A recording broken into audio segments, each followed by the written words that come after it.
Good morning, Knicks Nation. Today is Wednesday, the first day of June 2022, Hump Day. I hope that you're all healthy and safe today and that the needs of you and your family in terms of food, shelter, clothing, as well as health are being met today.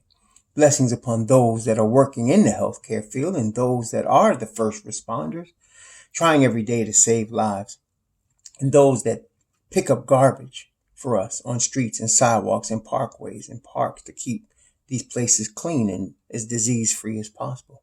And those that make deliveries for our convenience, and double blessings on the men and women that are trying to help rescue and deliver the victims of child molestation and pedophilia, the victims of human trafficking and prostitution and sex slavery and child prostitution and pornography and child pornography, as well as curses upon the perpetrators, the perverts, and the profiteers that traffic in human flesh.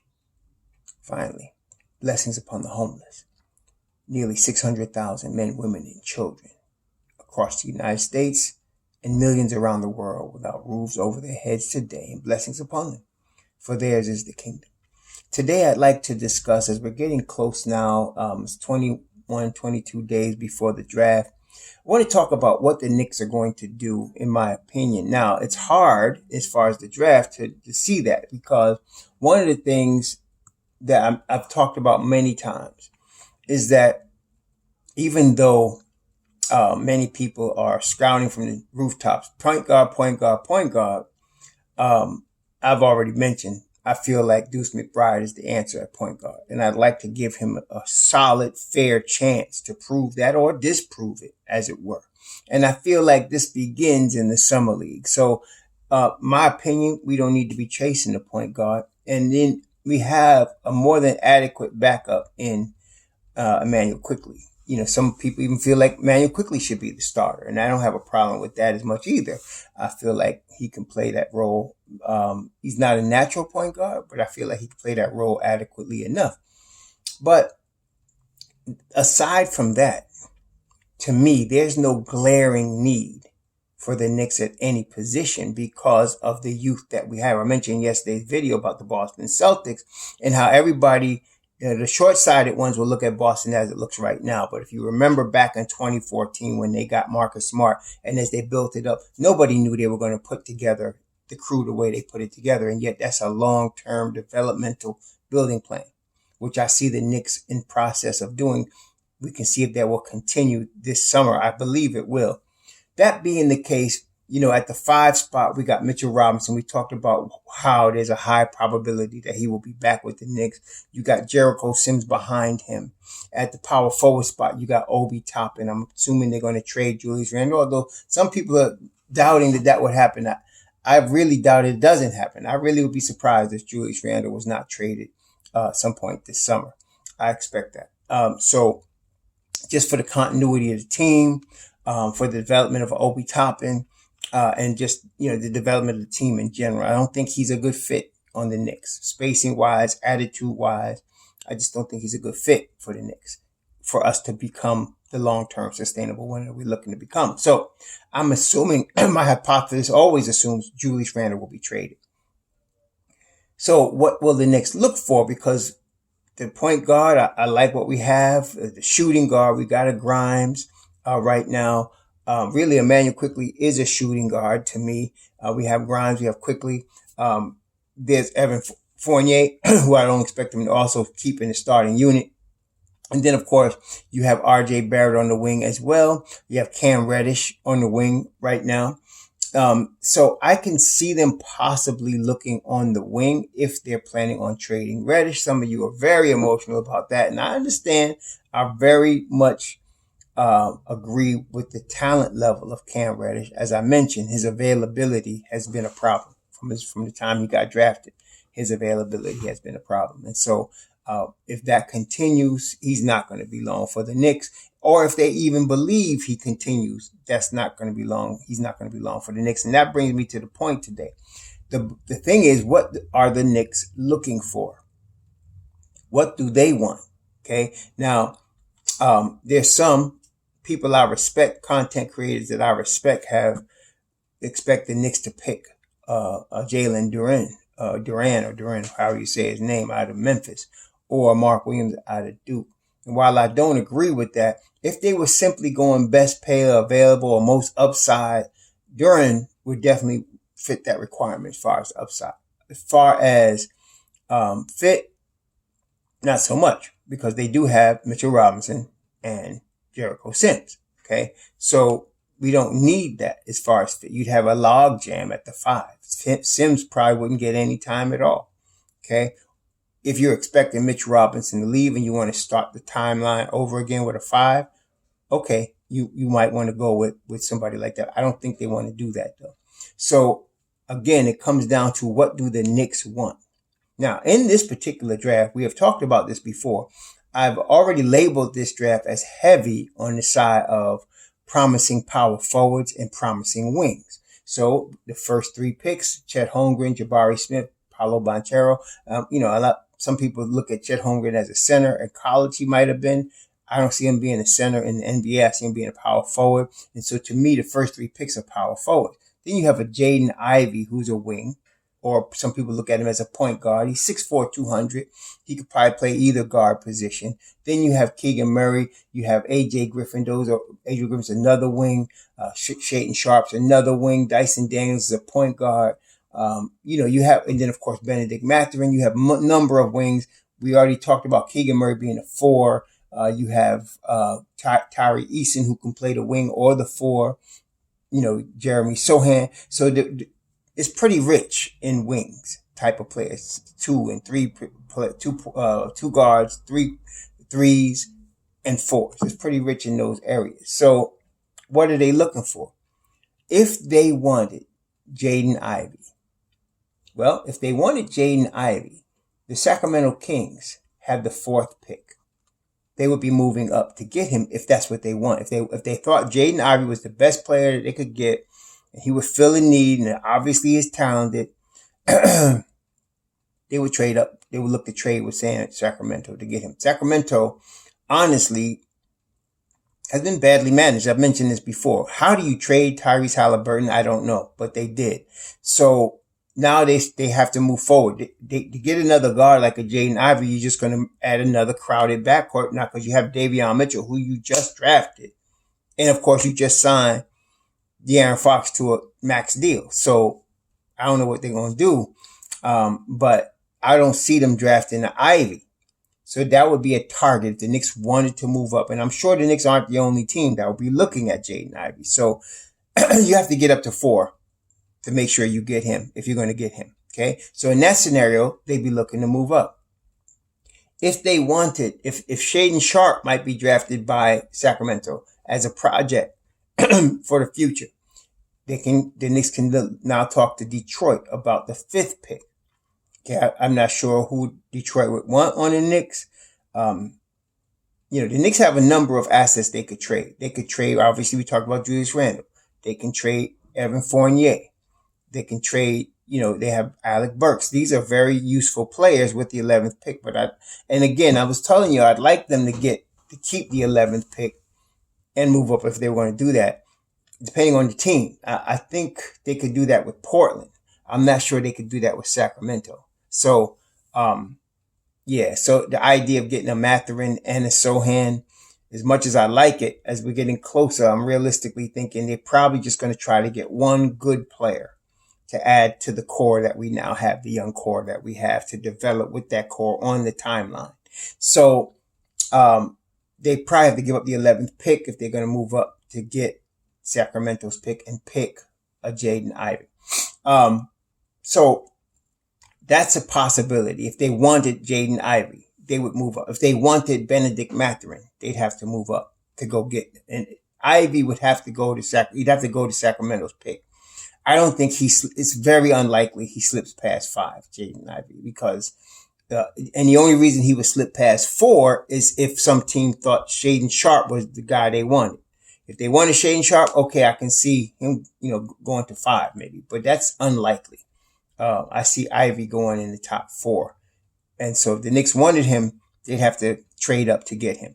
If they wanted Mathurin, they'd have to trade up to get him because I think he's going to go by the time you get to Portland at 6, he'll be gone. Okay. So I don't see that even, being possible. So you want to, Portland's at 7. By the time you get to Portland at 7, I think Matherin's gone. So if they want one of those two guys, and it's totally possible and feasible that they would be looking to trade up.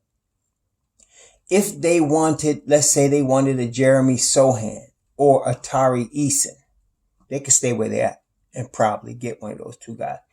I mean, it's possible, of course. Sohan could go in the top 10. Definitely possible. Either of these guys could go in the top 10. But when you add all of the other guys up, like, we know the top 3, Smith, Holmgren, Banchero, not necessarily in that order. We just said Ivy's going. Sharp will probably go in the top 5 or 6. Matherin will go there also. So now you're talking about, and then probably, I'm still, Keegan Murray, I like him as a solid player. I just don't see him being that high. I think 6 is too high. People have him in the top 6. I think that's too high for him. I think he's really, to me, he's second half of the lottery. I see him as solid, but I don't see him as a superstar. Somebody that could even be a superstar. But I hope somebody else does, because I'd like him to get picked in the top 7. So then one of Tari Eason or Sohan will be available at 11. Okay, so they can decide which one they want to get. Now, if the Knicks wanted Johnny Davis, they can get. I think he can be had at 11 if so a team like a New Orleans doesn't pick him. Okay, I think whoever wants Johnny Davis might also be enamored with Dyson Daniels. Johnny Davis and Daniels to me are very similar as far as the position they play, even though Daniels is more of a point guard than Davis is. Davis is more of a wing. But I think a team like a New Orleans might pick them, or a San Antonio or a Washington. So they could be going there. But if you are liking Sohan and Eason, one of them is going to be there at 11. So then the Knicks will stay put. One of those guys is going to be there at 11. If you like Ochai Agbaji or Malachi Branham, you could trade down and get them. Okay, you could stay where you at, or you could trade down a couple slots and still get them. I feel like both Branham and Agbaji, late lottery. So it depends on what the Knicks are looking for. Now, if they go get a Branham or an Agbaji, again, those are wings. They'd be looking at a wing right there. It depends. If they trade Randall, they're going to need a backup for Obi. And it depends on who the backup is. For example, if they traded Randall to Sacramento and took the 4th pick, and in exchange for that, Harrison Barnes' contract is there. Boom, done. Some people have asked me in the past, Sabonis. Where was Sabonis? Sabonis plays the 5. He could play the 4. But he plays the 5. He's 6'11". He plays the 5. Okay. So you would have Randall at the 4 and Sabonis at the 5. You would have this floor spacing because Sabonis does shoot the 3 as a 5.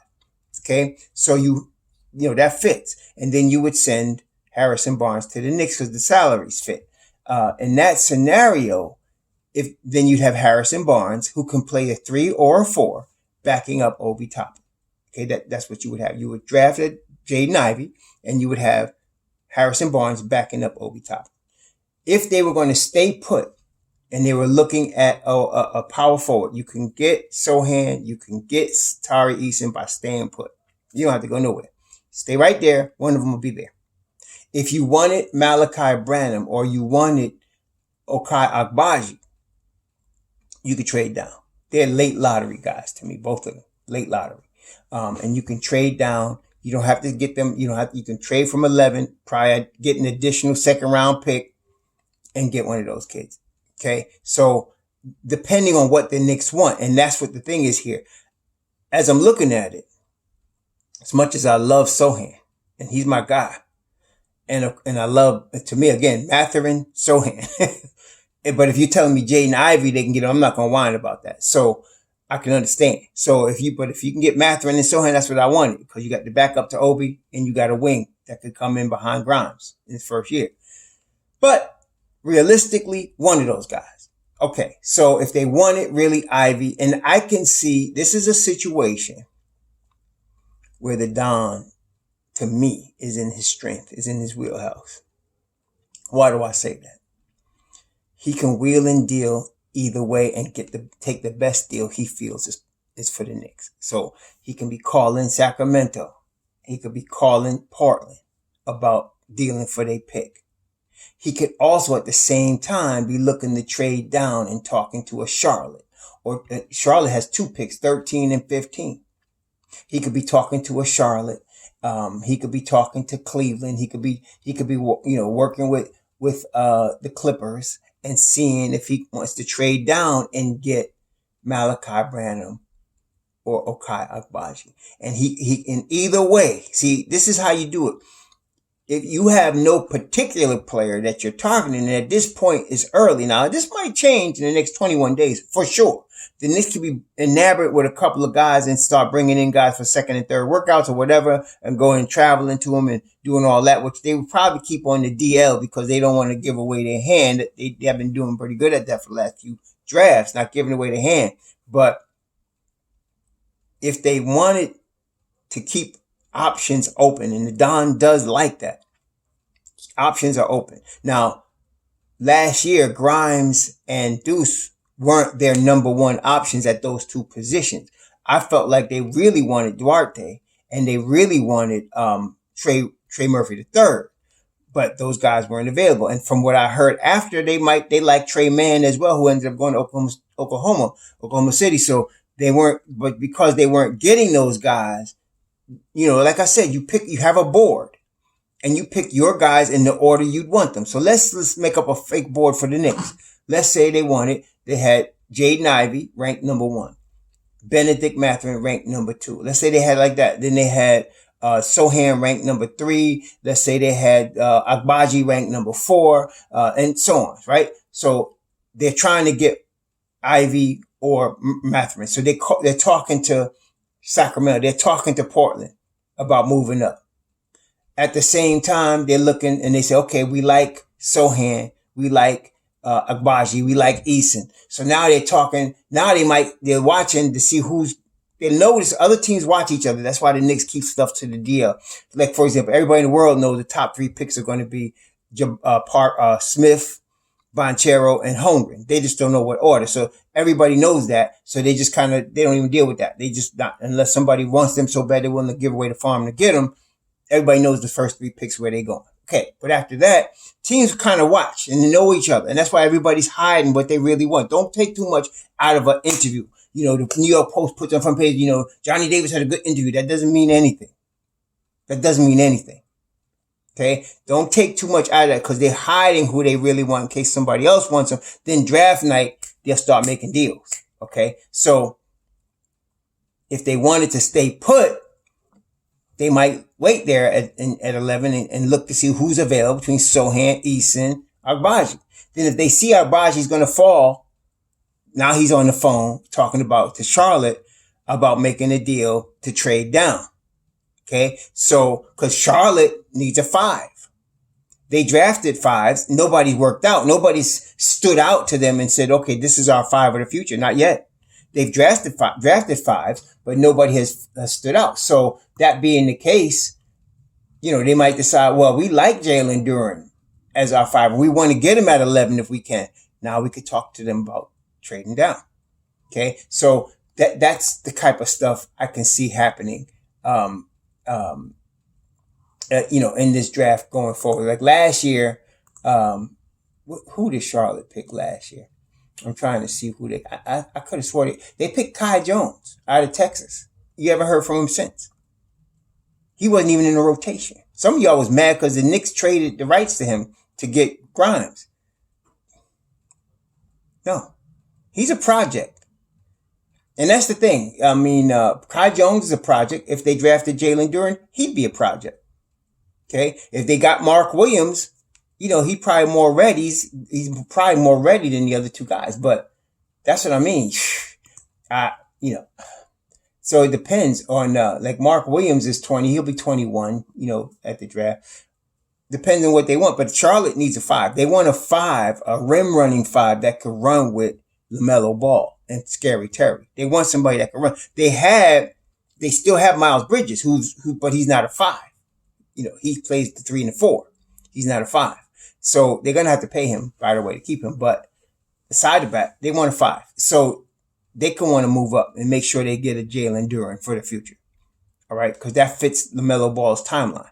So that's what I mean. So if the Knicks wanted Jaden Ivey, the Don is probably calling. And then if they stay in put, he's dealing with who's going to be there at the 11. And then if he wants to go down, he's looking at a team like a Charlotte where he could still get an Okai Agbaji. He could still get an Okai Agbaji or a Malachi Branham if he likes them. Both of them are in that 6'5", 6'6" range. Both of them are wings. Both of them, like Agbaji's a way more accomplished defender than Branham is. But Branham is very promising. Very promising at age 19. Very promising. But the Knicks like mature players also. I mean, look at Obi, right? Look at Grimes, right? They like mature players. So they look at Jericho Simpson. So, I mean, Agbaji's more mature at 22. And would definitely fit RJ's timeline, Mitch's timeline. He would fit. So, I could see them trading down to get him and then letting, somebody like Charlotte say, okay, we'll take the 11th pick because we want Jalen Duren. So I could see that, happening. So it depends on what they want. I am not sure exactly what they want. I know, and a lot of y'all know what type of players Tom Thibodeau likes. Don't think they ain't taking that into consideration. Okay. But a guy like an Ivy, some of y'all think he would just get the keys right away. I'm hoping he gets in a rotation with Tom Thibodeau. I'm hoping he gets in a rotation. Like what IQ did his rookie year, 20 minutes a game. I hope he gets in the rotation. That would be the hope. Don't think he's just going to come in and get the keys. Not with Tom Thibodeau. Y'all need to wake up. That ain't going to happen. But if they did draft him, he's got to get some rotation minutes. So that would be that. If they got Benedict Mathurin, ditto. He's got to get some rotation minutes. Okay. At 11, Tari Eason, Sohan, as much as I love both of those kids' talent, and I don't know if they would play a lot. I don't know.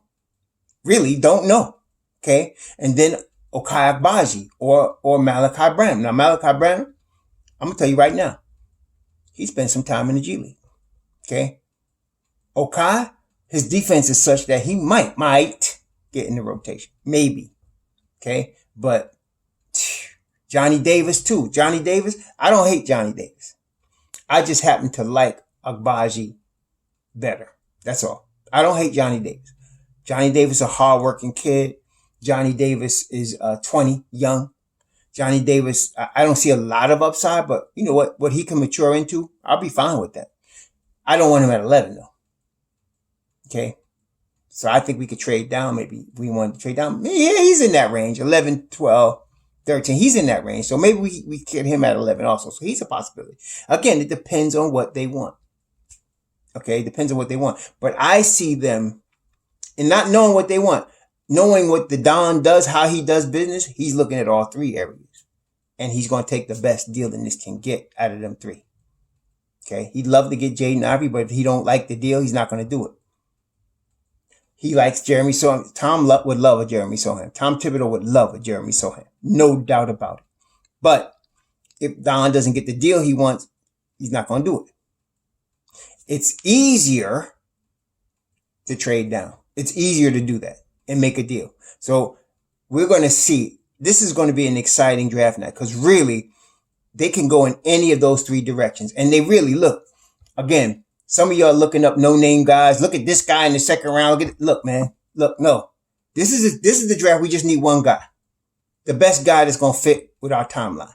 That's what we need right now. Forget the second round. That's a G League dude. I don't care if it's Soto or whoever. No, look at so-and-so from XYZ University. What the hell, man? Look, we got the top 15 dudes. They're all known. We need one of them.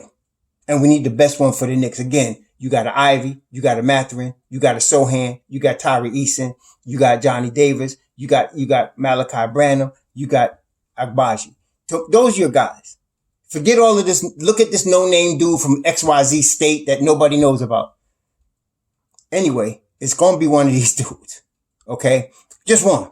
As much as I like to get both picks, realistically, as I'm looking at it, they're going to pick one dude. They already got what they need. Okay. We're just going to get a couple of veterans or keep one of the ones that we got that's going to help push the progress forward for one of these guys. But we got what we need. Okay, it's time to go to young core and look who fits their timeline and just focus on that. Okay, we could use the Dallas pick this year if we wanted. That's what I mean. If we wanted Jaden Ivey, we could use the Dallas pick, Julius Randle, and we can go get him if they really want him. That's not going to hurt us. We got what we need. Okay, we could do that. Okay, so it's going to be exciting. And I can see it going in any of those directions. I can see them working those phones. That's why you see them interviewing so many different guys, because there's multiple directions they can go. And also, the Don's not going to give away his hand. He's not going to let you know exactly who they want. You got to go by, who are they bringing in to work out? Who are they flying out to talk to? Who are they flying out? Not just talking about go to CAA's pro day. I'm talking about who are they flying out to go to their house and talk to their coaches from high school? That's who I know. Who are they bringing in for a second workout? Or who are they going to go see for a second workout? That's what you want to know. Okay. And if you notice, that information is not being forthcoming purposely. Okay. Because they're not, when you see them do stuff like that, they are very interested. When they interview a dude, they can interview everybody. It's like you go to a booth. You ever been to a college fair and there's booths all over the gym when you go to the college fair? You could talk to everybody. That don't mean you're going to any school, in particular school. You just hearing what they got to say. The Knicks are talking to everybody as far as interviewing. They're going to bring in who they want to see work out. But it's following up from that you really will see who they want. This is where Mark Berman is most effective to me. The stuff that he brings out a lot of times is just fodder for media. But there's sometimes he will report the Knicks are going to go see Johnny Davis for the third time. That's important. That would tell you something if they were going to do that. The Knicks are going to go talk to Jaden Ivey. They're going to Indiana to talk to Jaden Ivey for the third time. That's after they work them out. That's important. See, that's the kind of things you want to talk about, because that's what they'll do. But they won't let that out to the media because they don't want to give away their hand. They're going to probably see about 3-4 players 2 or 3 times because, like I said, they can move up, they can stay put, they can move down. So you got to see at least 3, that there's at least 3 different groups of players. The Jaden Ivey Mathurin is one. The Sohan Tari Eason, Johnny Davis is another. The Malachi Branham, Okai Agbaji, that's another. So so you got to see which one. It's one of those situations though. And like I said, the Don is dangerous in these situations because boy could wheel and deal and get you stuff and then still get more picks. Watch out. Okay. Now, again, my board would be Mathurin, Sohan. Now, if I could get Jaden Ivey, I'm going to do that. I like the fit though of Mathurin as the wing, because what we got right now is Evan Fournier and Grimes. Grimes would start next year. Okay, you move Fournier and you put Mathurin right behind there. And you got Mathurin filling in on the wing for RJ and Grimes. That's the rotation. I'm assuming, hopefully Cam is there and available and healthy, whatever, but if not, he's traded. But I know Mathurin will be drafted by the Knicks, a long-term piece, fitting the timeline. He fits very well to me. Ivy is one of those talents that you just make fit because he's just that kind of talent, right? So you just make him fit. It's not like he visibly fits, but you make him fit. That guy's too good. You're not going to let him slip. So you got Ivy, Mathurin, and of course, I love Jeremy Sohan. The defense on this kid is elite. Okay, so I like that. So we put him next to a Mitchell Robinson in that lineup, or even a Jericho Sims. I like what we got, but I'm not going to cry about Tari Eason. I'm not going to cry about Johnny Davis. I'm not going to cry about Malachi Branham. I'm not going to cry about Okai Agbaji. No, that's talent, and they can fit they can fit a need for us. If not this year, next year. Okay, so I like the position we're in. I like the position at 11. I like the options we're presenting to the Don. He's going to do work. He's going to pick the right guy. I'm not worried about it. Neither should you be. We're going to be in good shape, y'all. Okay. We got the young core. We're going to get a good player in our pick. Please stop sending me these no-name players. You got to look at this blah, blah, blah, blah from no-name university, or this guy was great and he's going to be a great player and nobody's seen him before. Listen, man, with the internet, with technology, with the scouting system, there's hardly anybody that gets passed over. If you good, they will find you. They will. If you really good, the NBA will find you. Okay. If you ain't see these guys projected in the first round, there's a reason for that. Or if they're projected not to get drafted, there's a reason for that. Okay. So anyway, y'all have a good Wednesday. Be safe out there. Happy hump day. Shalom.